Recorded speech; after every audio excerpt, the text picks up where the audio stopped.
아멘. 영광과 박수를 주님께 돌리십시다. 고대의 철학자 아리스토텔레스라는 사람이 있습니다. 이름은 들어보셨을 텐데요. 이 사람이 쓴 책이 니코마우스 윤리학이라는 이 책이 있는데, 이 책의 내용이 어떤 내용이냐면, 산다는 것이 무엇인가, 인생을 사는 것이 무엇인가, 이것에 대해서 철학적으로 설명한 내용입니다. 그런데 결론을 어떻게 내렸느냐, 인생은 산다는 것 자체를 어떻게 표현을 하고 있느냐, 이 아리스토텔레스는 산다는 것은 행복이다, 이렇게 이야기하고 있습니다. 결론은 인간은 행복을 위해 산다는 것이죠. 밥을 먹고 잠을 자고 직장을 다니고 결혼을 하고 아이를 키우고 아이를 낳고 또 이 땅에 하는 모든 것들이 어디를 향해 초점을 맞춰서 최선을 다하고 있느냐, 행복하기 위한 거라는 거죠. 그런데 우리가 정말 행복하게 살고 있는지 우리 자신을 한번 뒤돌아봤으면 좋겠습니다. 오늘 교회에 오면서 교회 가니까 행복하다, 이런 생각하고 교회 오셨습니까? 아니면 오늘 교회 한 주 빼먹으면 안 되나? 남들은 놀러가고 이 추워 죽겠는데 오늘 우리 주일학교 아이들이 거의 절반밖에 안 나왔어요. 엄청 추운 날인가 봐요. 많이 안 나왔어요. 행복하다. 아이들이 교회를 그렇게 온 것보다는 엄마 아빠한테 끌려오면서 에이씨 오늘도 교회 가야 돼? 이런 분위기로 교회를 온단 말이죠. 여러분, 오늘 또 예배를 드리면서 예배당 들어오면서 예배당 들어오니까 너무 행복하다, 이런 생각보다는 언너 끝나고 집에 갔으면 좋겠다, 이런 생각하고 오신 분들도 있으면 모르겠습니다. 행복하다. 오늘 찬양단도 이게 찬양대가 찬양을 했는데, 찬양대에 앉으면서 오늘 찬양대 하니까 행복하다, 이런 생각을 하고 했는지 어쨌는지 모르겠습니다. 저는 우리 교회에 새로운 신자들이 오면, 교회를 등록하면 반드시 부탁한 게 있습니다. 그건 뭐냐면 행복하게 신앙생활 하라는 것입니다. 신앙생활이 행복했으면 좋겠다. 여러분, 행복하시기를 소원합니다. 하나님은 인간을 지을 때 행복하게 하셨습니다. 인간을 지어놓고 너무 보기 좋았다, 세상을 지어놓고 행복해 하셨어요. 그리고는 인간에게도 행복을 주기 위해서, 하나님이 행복하기 위해서 복을 주셨습니다. 그리고 인간에게 모든 걸 맡기셨어요. 네가 행복하게 한번 살아봐라, 이렇게 하신 것이죠. 그런데 어느 순간 인간은 이 하나님의 행복을 그대로 자기 안에서 욕심을 부려서 더 큰 행복을 누리려고 합니다. 욕심을 부려요. 행복 아닌 행복을 생각하는 거죠. 하나님과 같이 되면 행복하겠다, 이런 생각을 한 거예요. 여러분도 그렇지 않아요? 여러분도 좀 더 큰 집에 가면 행복하겠다, 돈이 한 100억 정도 있으면 행복하겠다, 아니면 더 큰 차를 타면 행복하겠다, 나름대로 자신들의 행복을 어디에다 초점을 맞추고 사는지는 모르겠습니다. 인간은 그래서 그 행복을, 자기 행복을 깨트리고 하나님이 행복할 것 같은 그 행복을 욕심을 냅니다. 그리고는 결국 자기의 행복도 깨트릴 뿐만 아니고 하나님의 행복도 깨트립니다. 인간은 불행의 씨앗이 되어서 인간이 가는 곳곳마다 저주가 임합니다. 땅이 저주받아요. 인간 때문에 땅이 엉겅퀴를 내고 불행하게 됩니다. 그래서 사람이 사람을 만나면 행복하냐? 별로 행복하지가 않아요. 사람이 사람을 만나면 아픕니다. 왜냐하면 인간의 마음속에는 죄라는 그런 가시가 있기 때문이에요. 고심도치 사랑처럼 힘든 것이죠. 이러한 세상에 하나님은 예수 그리스도를 우리에게 보내주셔서 다시 행복한 사람으로 바꿔가기를 원하고 계십니다. 우리 안에 예수 그리스도가 행복의 씨앗이 되어서 그 하나님의 행복을 다시 회복해 가기를 원하고 계신 것이죠. 우리는 이 땅에 또한 어떤 사람으로 서야 되냐? 행복의 씨앗들로 서야 될 줄 믿습니다. 행복을 심는 사람들. 내가 내 가정의, 교회의 행복의 씨앗으로 선다면 여러분으로 말미암아 이 땅이 행복할 줄 믿습니다. 따라합시다. 행복의 씨앗이 됩시다. TV에서 탤런트 고두심이 나와가지고 이제 자기 손자들에 대해서 이야기하는 것을 제가 잠깐 봤습니다. 다른 젊은 탤런트가 물어봐요. 손자 그 핸드폰 안에 손자 그 사진이 있는 걸 보고 자식이 예쁘냐, 손자가 예쁘냐 이렇게 물어봐요. 그러니까 고두심이 하는 말이 손자가 100배는 더 예쁘다는 거예요. 자기 아들들보다 손자가 더 예쁘다는 거예요. 이 손자가 아마 미국에 있는 것 같아요. 그래서 손자를 만나러 가서 비행기를 타고 가서 만나고 다시 비행기를 타고 올 때면 금방 비행장에서 헤어졌는데 다시 그 비행기 돌려가지고 내리고 싶은 마음이 든다는 거예요. 제가 그 말을 들으면서 무슨 생각을 했냐면, 이 사람은 행복의 씨앗이 자기 손자 만나는 거구나, 그런 생각을 해봤습니다. 그래도 뭔가 행복의 씨앗을 가지고 있는 사람은 행복한 사람입니다. 내가 하는 일이 행복하고 내가 만나는 사람이 행복하고 뭔가 행복의 씨앗이 있는 사람은 그래도 세상을 그 행복의 씨앗을 통해서라도 행복하게 삽니다.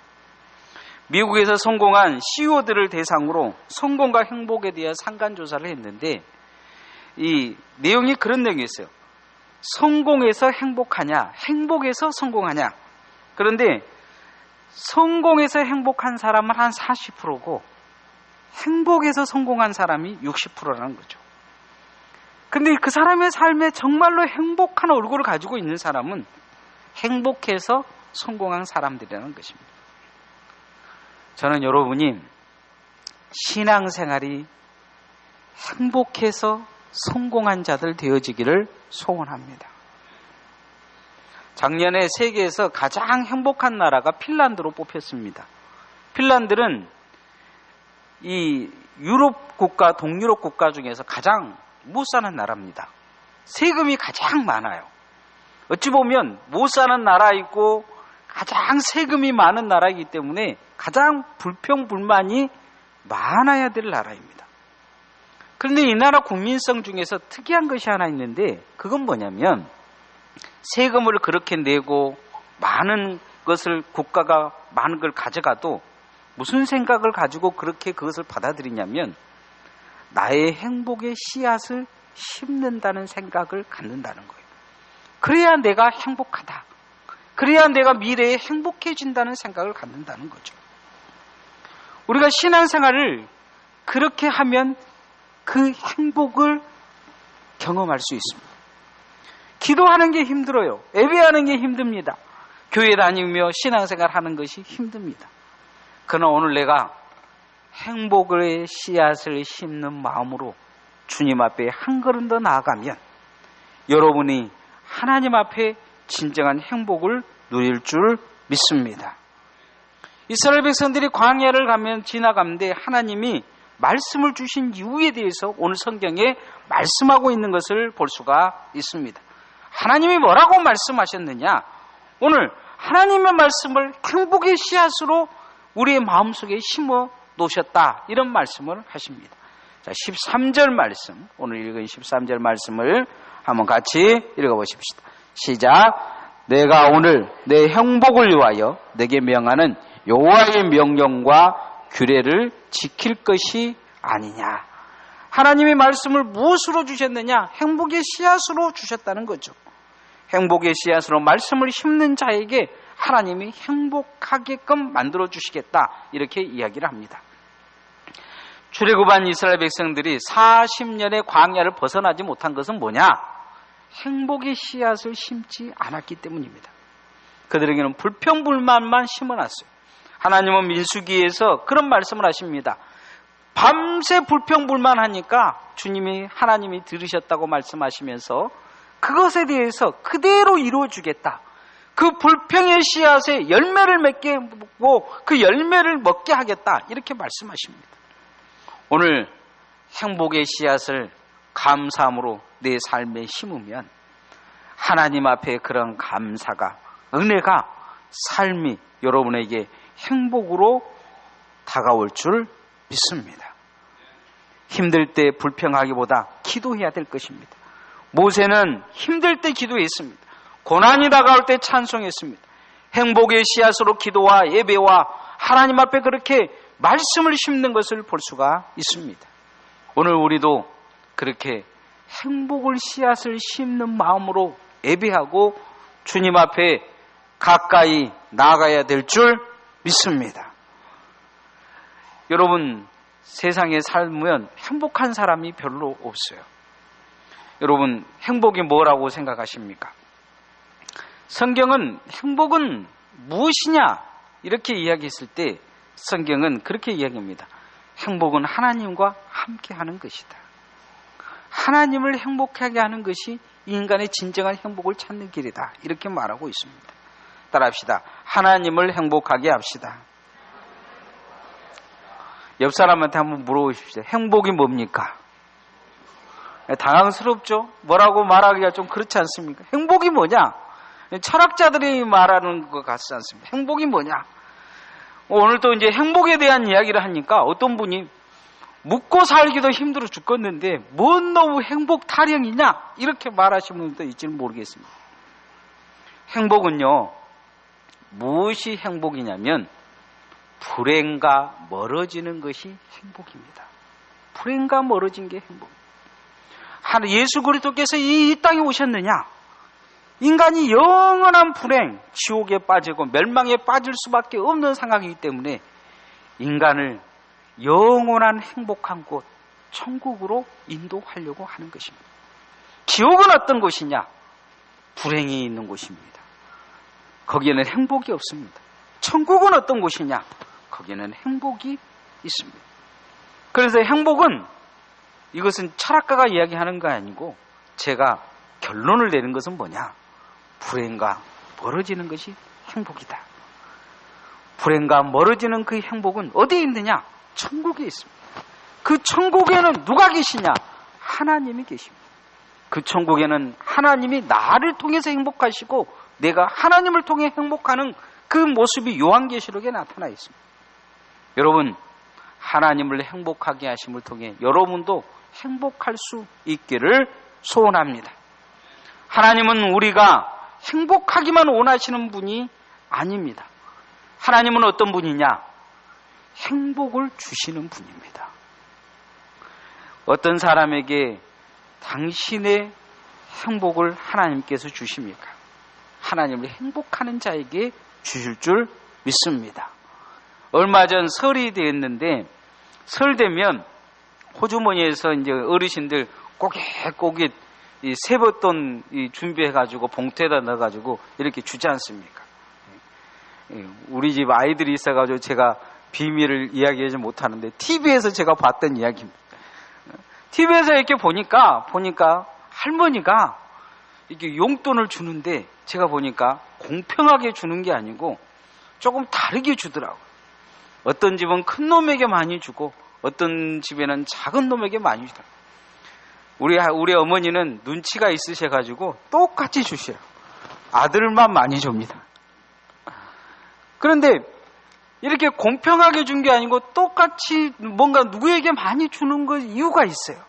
그 아이가 믿기 때문에 많이 주는 게 아니고 그 아이가 자신을 행복하게 하는 자에게 많이 줍니다. 이게 사람이에요. 오늘 우리 조상배 장로님 이제 늘 가끔 어쩔 때 이야기하신 내용이 있어요. 우리 김두인 권사님이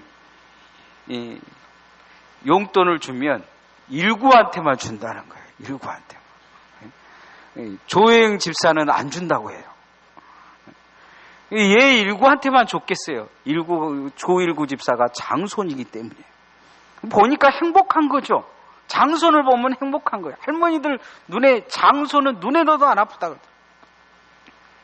하나님도 마찬가지입니다.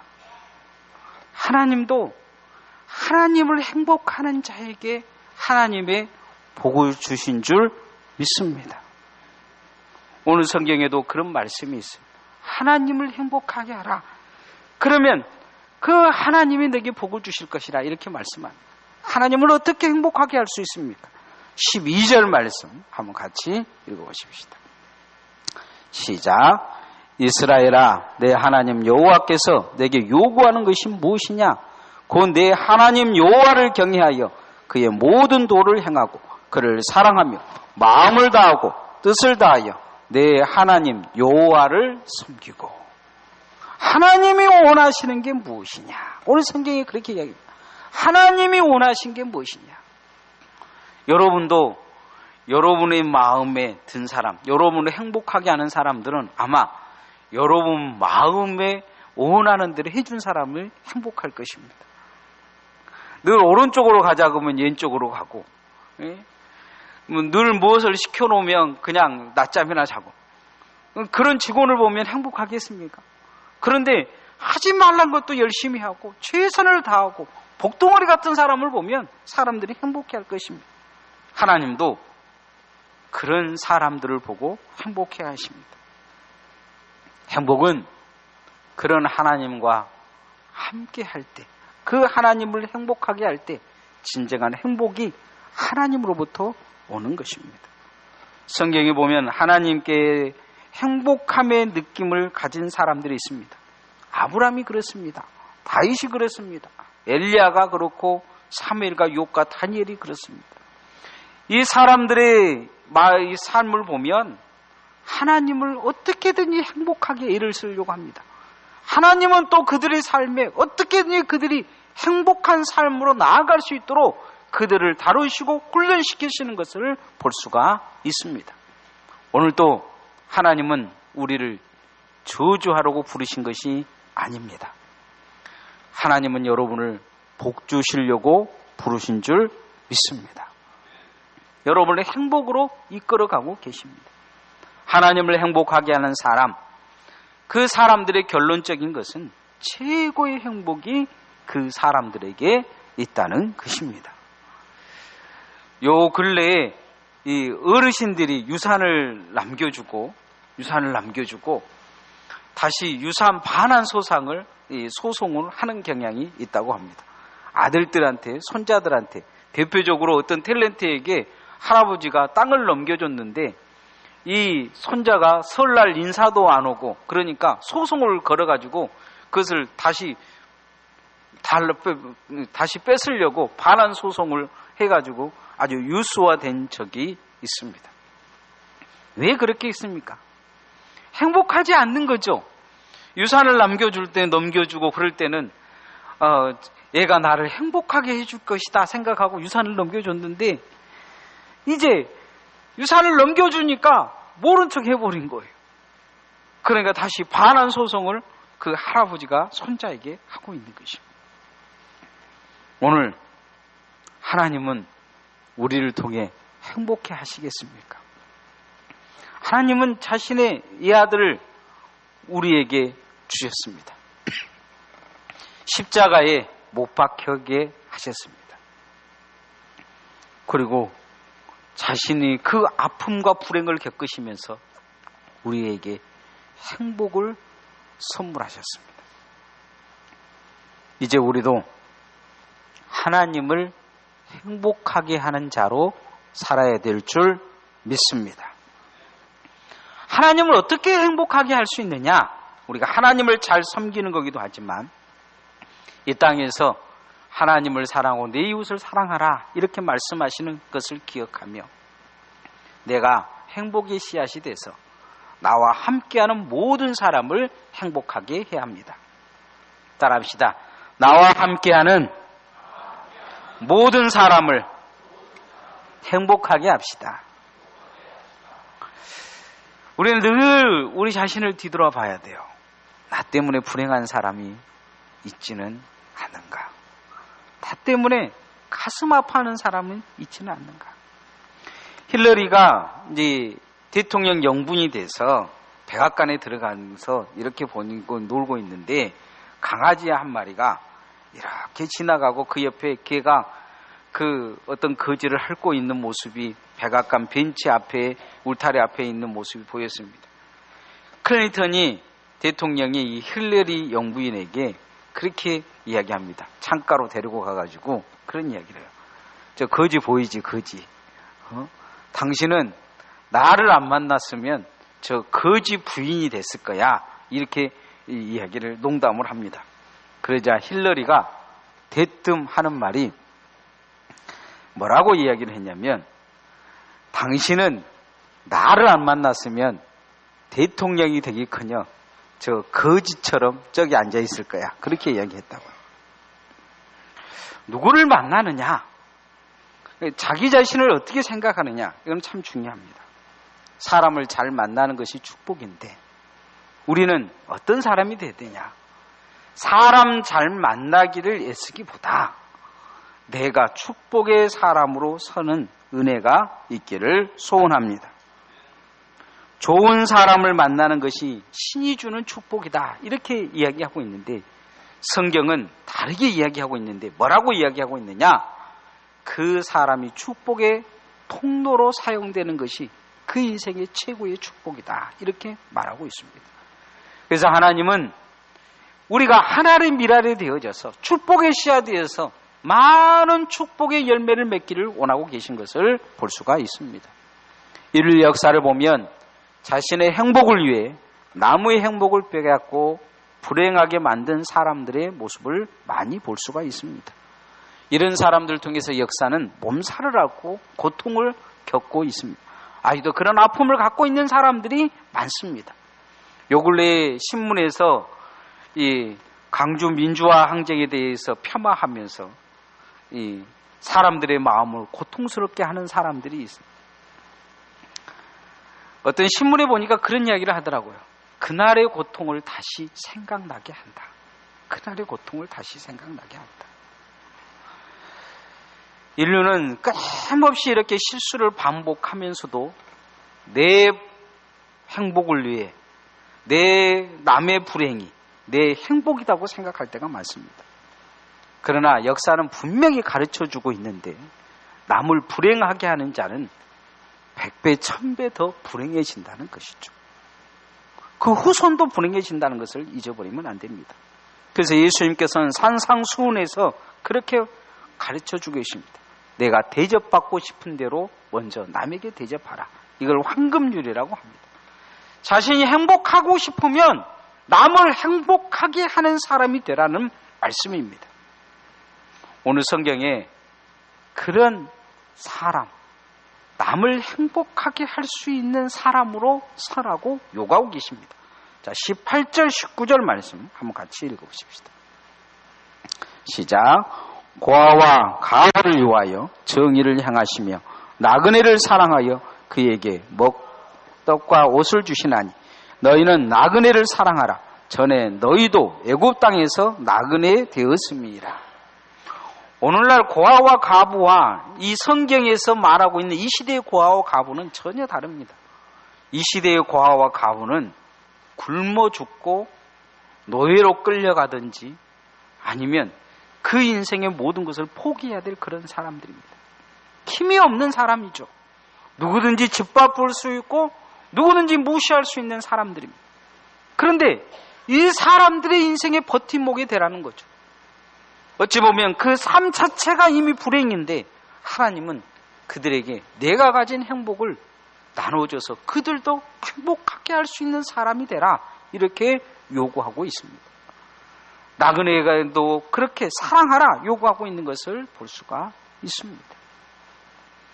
떠돌이로 배고프고 추운 사람들에게 내가 가진 행복을 나눠줄 수 있는 사람이 되라, 이렇게 말하고 있습니다. 저는 여러분이 집에서도 가정에서도 직장에서도 이런 분들 되어지기를 소원합니다. 저는 근래에 아빠를 잃은 한 딸이 아빠 장례식에서 마지막 이 입관을 하면서 아빠를 만나서 너무 행복했다. 아빠가 우리 아빠여서 너무 고마웠다. 감사했다. 이런 이야기 하는 것을 들었습니다. 그러면서 무슨 생각을 했냐면 참 잘 사시다 가셨구나, 그런 생각이 들었습니다. 당신을 만나서 내 인생이 불행했다. 당신이 내 아빠란 것이 부끄럽다. 이렇게 이야기하보다 정말로 아빠를 만나서 행복했다. 이렇게 말할 수 있다면 그 인생은 성공한 인생이 아닐까 싶습니다. 우리가 예수님을 믿는다는 것은 바로 이 행복을 내 안에 담았다는 이야기입니다. 이 행복을 가지고 있는 사람들이 나 때문에 남이 불행하게 산다면, 나 때문에 남이 고통스러워한다면 그 사람이 가지고 있는 행복은 행복이 아닐 것입니다. 복음은 그 안에 없을 수 있습니다. 기쁜 소식이 없을 수 있습니다. 예수 그리스도의 은혜가 없을 수 있습니다. 우리가 예수를 믿는다는 것은 정말 중요한데 바로 이 행복이 내 안에 있어야 되고 이 행복이 나를 통해서 남에게 흘러가야 될 줄 믿습니다. 그래서 어떻게든 이 땅에 살면서 우리는 기억해야 될 것이 그 누군가를 불행으로 끌고 가서는 안 될 것입니다. 내 가족이 나로 말미암아 행복하고 우리 교회가 나로 말미암아 행복하고 이 강진 땅이 우리 섬김과 나눔의 교회로 말미암아 행복할 수 있기를 소원합니다. 오늘 설교 제목을 행복한 백성으로 살아라 이렇게 정해봤습니다. 행복한 백성이 살기 위해서는 행복의 씨앗이 내게 있어야 됩니다. 내가 행복의 씨앗이 돼야 됩니다. 그건 다른 것이 아닙니다. 예수 그리스도가 내 안에, 복음이 내 안에, 말씀이 내 안에 심겨져야 됩니다. 그래서 내 생각이 싹이 나면 안 됩니다. 말씀대로 살아보려고 애를 써야 됩니다. 주님 따라 살려고 애써야 됩니다. 그러면 그 싹이 나서 어떻게 되어질 것이냐? 그 싹이 나면 하나님이 나를 통해 행복해 가실 것이고 하나님은 더 큰 행복으로 나를 축복하실 줄 믿습니다. 하늘의 미랄처럼 30배, 60배, 100배의 열매를 맺어서 이제 그것을 나눔을 통해 많은 사람을 행복하게 하는 하나님의 종들이 될 것입니다. 옆 사람 손 한번 잡아봅시다. 행복합시다. 교회 오면 여러분이 먼저 행복했으면 좋겠어요. 교회 오면. 오늘 또 우리 중고등부 찬양단이 찬양을 하는데 요 근래 와가지고 얘들이 힘든가 좀 어두운 찬양을 해요. 뭐 고난이 어쩌고 저쩌고 막 이런 찬양을 한단 말이죠. 내가 우리 인도하는 애한테 그랬어요. 그러면 와갖고 성도들이 어두워진다. 좀 밝은 찬양을 해라. 밝은 찬양. 박수도 좀 치고 밝은 찬양을 해라. 교회 와가지고 좀 행복하게 해주는 그런 게 돼야 된다. 이렇게 이제 내가 요구를 했는데 다음 주는 어떻게 하려고 모르겠습니다. 저는 교회 오면 여러분이 다른 사람에게도 말 한마디도 행복하게 해줬으면 좋겠어요. 한 주간 집사님 보고 싶었습니다. 뭐하러 왔어? 이렇게 이야기하면 교회 간신히 교회 이렇게 한 달 만에 석 달 만에 교회 왔는데 대뜸 하는 말이 그동안 뭐하고 있었어? 교회 안 나오고 집에서 자빠져 있었어. 이렇게 이야기하고 내가 교회 잘 왔구나. 내가 나를 보고 싶어 했구나. 내가 교회 온 것이 너무 행복하구나. 나를 행복해 하는 사람들이 여기 있구나. 나의 행복의 자리가 여기구나. 여러분이 그렇게 행복한 백성으로 사시기를 소원합니다. 찬양하십시다.